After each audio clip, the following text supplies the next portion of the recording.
Hey, welcome back to an all-new episode of Construction Secrets with me, David Windsor. As always, you can go over to davidwindsor.com, get your downloadable templates, and all I ask in exchange is that you like, subscribe, and share this with one friend today. That's all I'm asking for. For those of you that don't know, I'm a residential general contractor in Park City, Utah. We started our business 18 months ago, and in those 18 months, we've accumulated $15 million worth of work, and we're having a record-breaking snow year. I mean, look at this thing. Look at that snowblower on the front of that thing. Holy cow. This guy's just blowing that whole wall. This is crazy. That being said, it's just been a really tough year to build. It's been really difficult to do things that normally are just pretty simple in the construction world. So we've been fighting these elements all year long, but today I want to talk about what's the word? Staying in your lane, staying focused, staying committed to the path of what you got going on. I have one guy I know that he's a general contractor, and he does like remodels and stuff. And on top of it, he also has a separate business where he does handyman work, where he's going in and doing handyman plumbing, handyman this, handyman that. And he came to me the other day and said, hey, just so you know, I'm gonna start a paint company too. And you know, think about me when you want to hire me. And I'm sitting here like, all right, so you run a general contracting business, you run a paint business, and a handyman business, and now you want to add paint to the mix. All right, that's one thing. So then I'm having this conversation. I'm like, that's kind of tough. And he's like, hire me for your paint. And I'm like, well, how do I know that you're going to be on my site doing this? Because you don't have to go do handyman or general contractor jobs. And, you know, he's like, well, I'll be doing this and that, and I'll be on your job. Like, once I'm painting on your job, I'll be there. Of course I'll be there. I'm like, well, what about your owner when you're building that new kitchen for them or this or that? Well, yeah, I'll get more guys for that.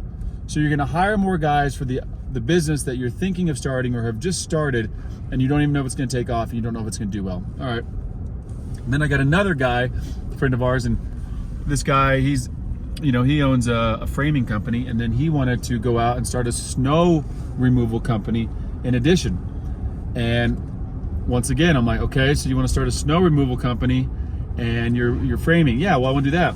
Well, how do I know you're going to show up and frame my job on time? Of course I'll be on your job. When I'm there. Yeah, but what if you got 9 other clients on a winter like we've had this winter, and you got to go snow plow out all those guys? Because snow is real. Snow's immediate. I have snow. I can't get to my job. I need someone to come plow it now, right now. So you're going to take that time that you'd be framing another job, and you're going to go snow plow.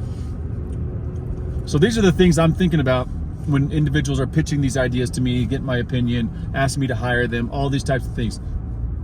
And the way I would say is, you got to get really, really, really good and skilled and dialed at your one craft, at your one specific thing. So if you're a general contractor, you got to be a general contractor. If you're a plumber, you got to be a plumber. And you got to dial that system in, and you got to get so detailed with it that you don't need to be there. And if your business can operate while you take a 3-month vacation and you're never there, and the business is running just as smooth, well, now you have an opportunity. Now you're doing something correctly. But if you're the individual showing up framing, showing up painting, showing up handymanning, showing up GCing, and that's your business, and then you introduce another business into the mix, you're now going to get clouded.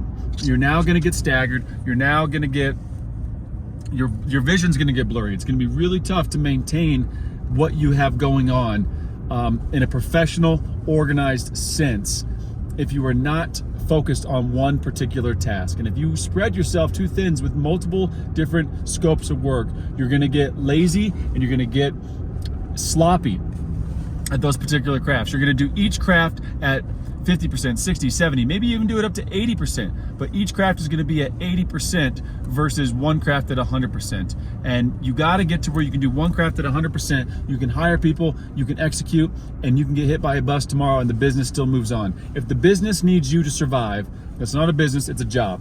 That's okay, that's what we're here to work on.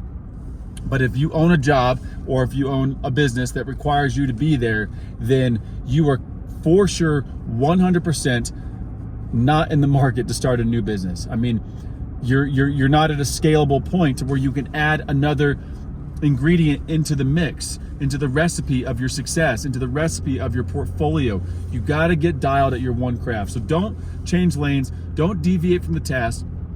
Get ridiculously focused on what you need to do. And what you need to do is build a successful business, a general construction business, a business that is going to produce cash flow, a business that can function without you, a business that is a tool to give you the finances you need to go do other things that you want to do. And maybe that is set up another business, but you got to be dialed first. The second someone starts clouding their vision, the second someone comes to me and says, I have another idea, the second someone comes to me and says, not only do I do this, but I do this, this, and this as well, you should think of me for those other trades.